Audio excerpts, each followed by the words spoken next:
بسم الله الرحمن الرحيم. يا أيها المزمل قم الليل إلا قليلا نصفه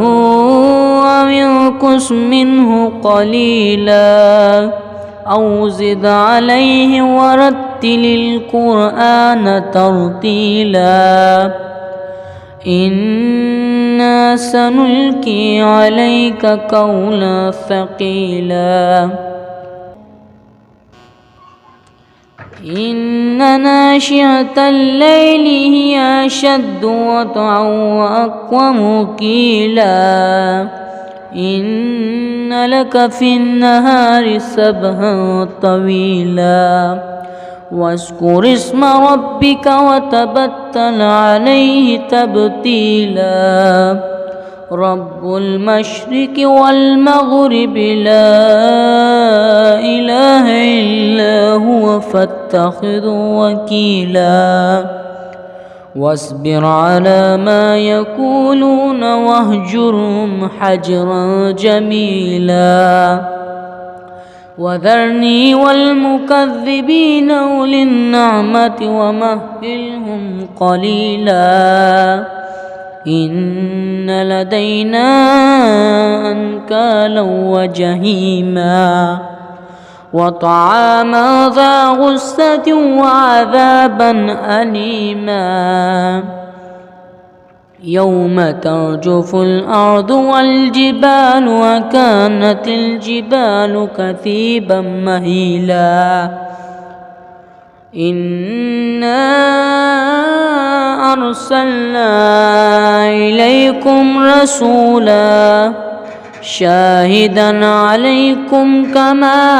أرسلنا فرعون رسولا فعصى فرعون الرسول فأخذناه أخذا وبيلا فكيف تتقون إن كفرتم يوما يجعل الولدان شيبا السماء منفطر به كان وعده مفعولا إن هذه تذكرة فمن شاء اتخذ إلى ربه سبيلا إن ربك يعلم أنك تقوم أدنى من ثلثي الليل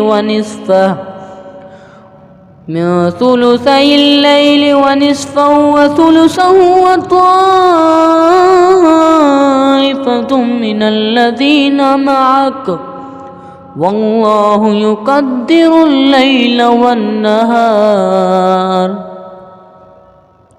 علم أن لن تحصوه فتاب عليكم فاقرؤوا ما تيسر من القرآن علم أن سيكون منكم مرضى وآخرون يضربون في الأرض يبتغون من فضل الله وآخرون يقاتلون في سبيل الله فاقرؤوا ما تيسر منه وأقيموا الصلاة وآتوا الزكاة واقرضوا الله قرضا حسنا وما تقدموا لأنفسكم من خير تجدوه عند الله وخيرا وأعظم أجرا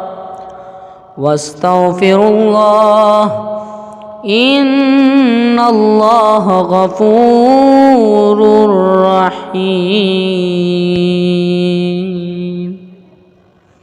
صدق الله العظيم.